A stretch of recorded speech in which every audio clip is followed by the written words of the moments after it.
The UFC is in desperate need of stars right now, guys, especially with most of our current draws. Our biggest stars right now are they're either inactive or they're getting old and they're just going to retire soon. We really are about to lose a lot of great fighters that sell most of the pay-per-views. Alex Pereira is not going to be around forever. Israel Adesanya is towards the end of his career, won't be fighting much, especially if it's not for belts. I just don't see Izzy working up the rankings again and fighting young contenders. I just don't see that. Conor McGregor is inactive. John Jones is inactive. Yeah, we need more stars now. And I think we really need to acknowledge and appreciate the current stars we have. Like Dustin Poirier, Justin Gaethje, even non-champions. We're about to lose so many in the next couple years. If we don't get the next generation of stars coming soon, kind of like Ilia Topuria, he's definitely the best example of that, we're going to be fucked. We're not going to have anyone to put on pay-per-views and actually sell, even though the whole pay-per-view method is completely fucked. No one buys them.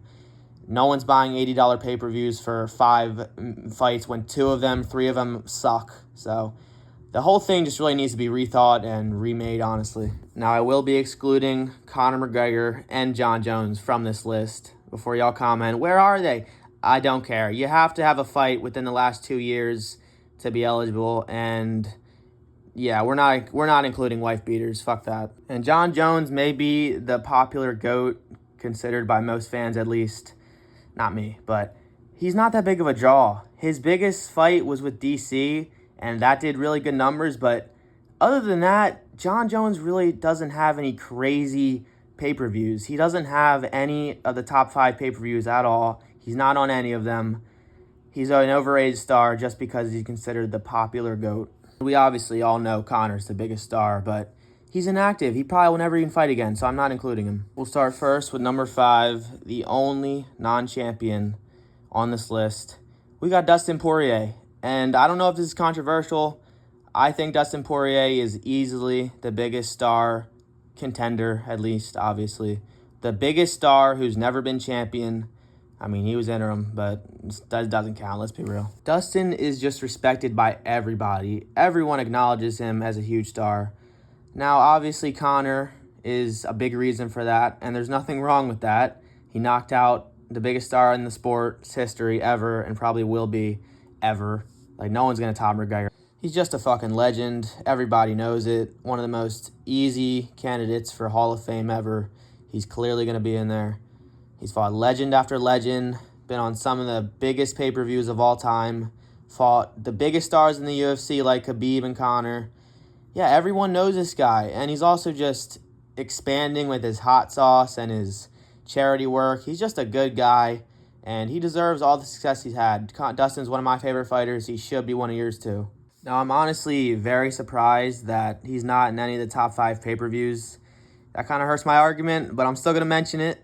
I don't know how Conor vs. Nate and Conor vs. Cerrone sold more than any of the Conor vs. Dustin fights, especially the third one. Yeah, they might even fight again, bro. That one might be one of the biggest pay-per-views of all time. Just because I think if Conor does return, that return will be insane. Everyone's going to be there. Everyone wants to see this guy fight for most likely the last time ever. And I also will not be including Israel Adesanya because it honestly just feels like he retired the night he fought EDP. And he low-key should have. He had a really good career. Has a great legacy as the second, if not first, middleweight, best middleweight of all time. And yeah, I feel like he's going to take a year off and just not fight. Maybe I'll be wrong, but this is my prediction.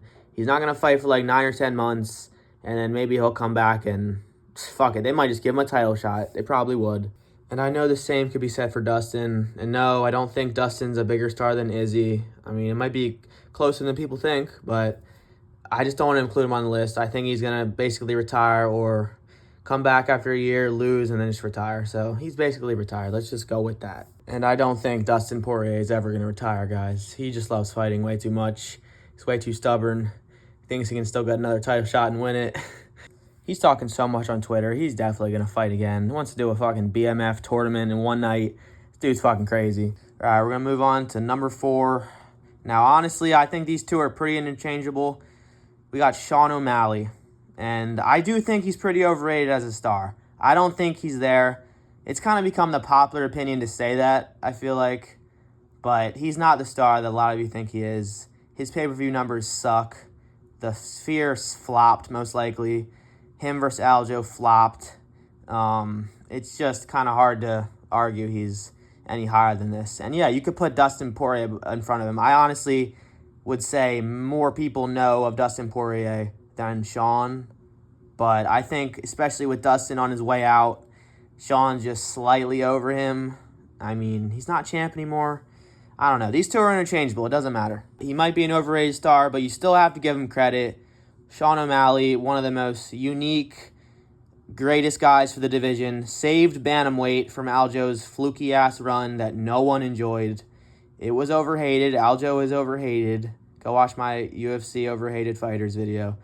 But Sean O'Malley saved bantamweight still. I don't care. His fighting style is so exciting, so fun.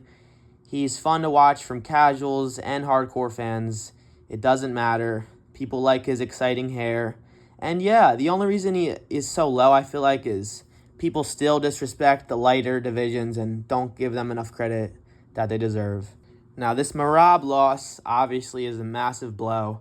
But let's be real. Sean could come back, win one fight against anyone, and he's right back in there. So his career's not over. It's just beginning, most likely. Let's hope, because we need this kid. He's young as fuck. I think he's still in his 20s, 29. He's got a lot of potential still, and I don't know who really he's going to fight next. It doesn't matter.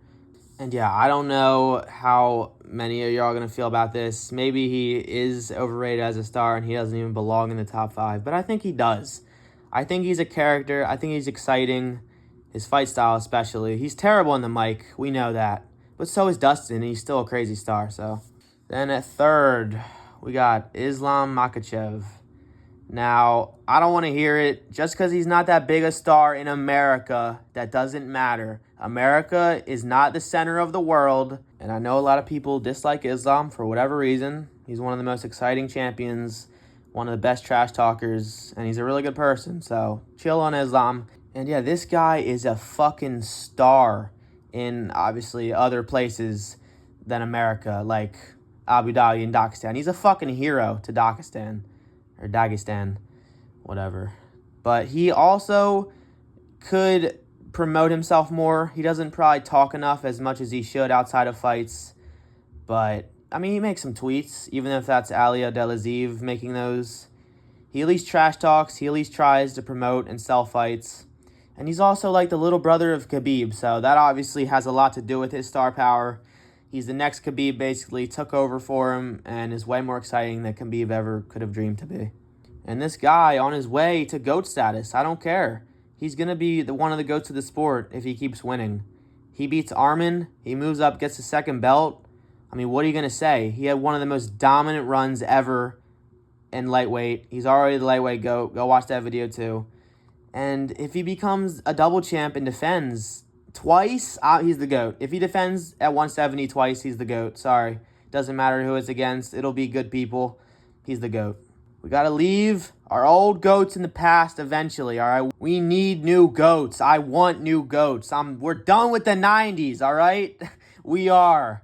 I know some of y'all are going to be in denial for the rest of your life. Well, no one could ever be better than John Jones. No one could ever top Anderson Silva at middleweight. Izzy's pretty close. Calm down. I'm sorry. That shit is just so annoying. Y'all are never going to admit that these old GOATs are getting overtaken by the new ones. You got to live in the present, all right? John Jones is about to retire, and Islam's going to overtake him. He's like 32. Let's just hope he doesn't retire early like Khabib did. Holy shit. That would actually piss me off so much if he retired.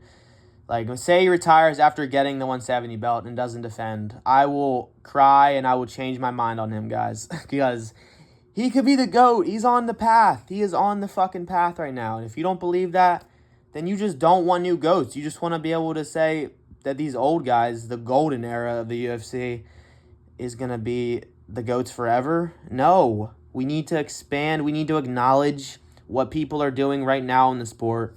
Because some people are doing some really great things.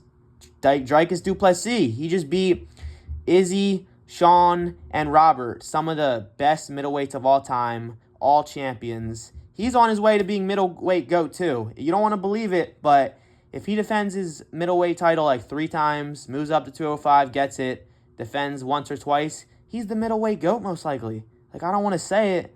I may sound like a casual a little bit saying these very extreme sentences, but it's true. Like, Anderson Silva fought 90% of nobodies. Fucking Dominic Cruz is not the fucking flyweight GOAT or bantamweight GOAT. He's not the bantamweight GOAT. Dominic Cruz resume sucks. He got fucking destroyed and dominated by one of the worst bantamweight champions, Cody Garbrandt. Like, y'all need to really stop living in the past. Moving on to the second biggest star in the UFC right now. And yeah, I gotta admit it, Ilia Topuria is easily one of the biggest stars in the UFC right now. He blew up once getting that belt like crazy, especially in his country. He's a fucking hero. He's a big-ass celebrity already there. And knocking out the best featherweight of all time obviously helped a lot with that.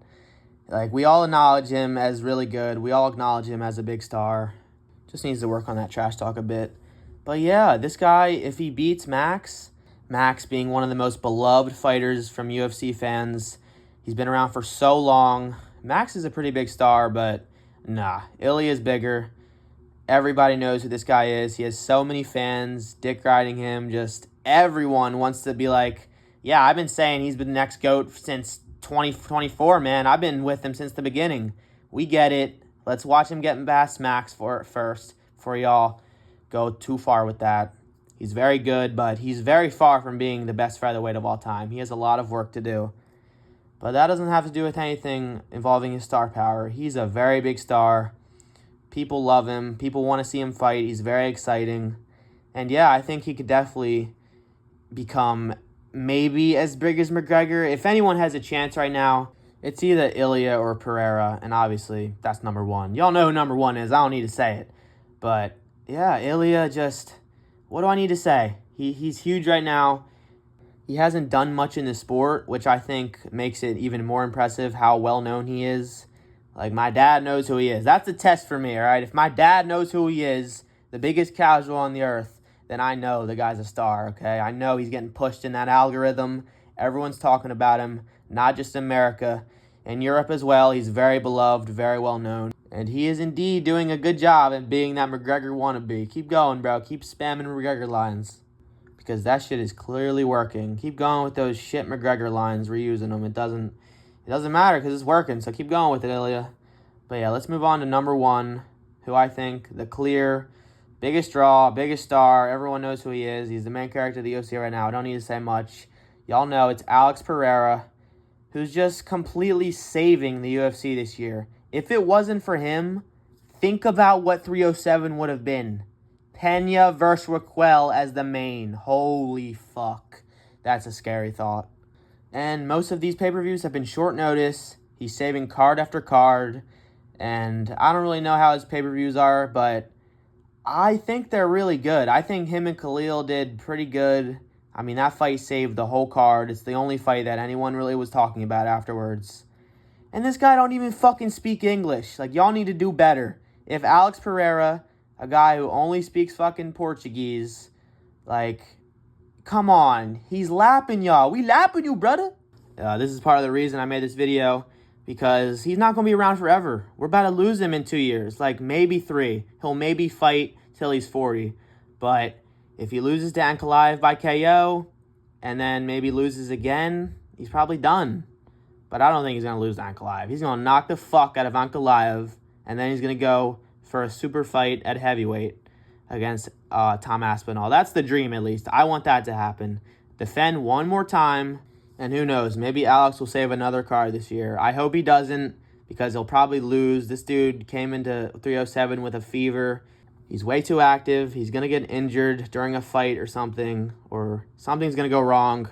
He needs to chill. Ankalaev, get through Rakic, and then maybe February, March, they do a pay-per-view with Alex versus Ankalaev. I don't know. That pay-per-view probably won't sell much. I mean, maybe it will, because Ankalaev is pretty popular in other places of the world other than America. Let's just say that. But yeah, that's the end of the video, guys. Honestly, this was a very rushed video. I hope you all enjoyed it because we got a card tomorrow. I didn't know what to post today. I mean, I think this is pretty important to talk about, though. Just we don't realize how good we have it right now. We're about to lose so many people in the next couple of years. It's gonna suck. It's gonna hurt. The UFC may be in danger in 2026, 2027, but yeah, I don't even want to think about that. I'll see you guys in the next one.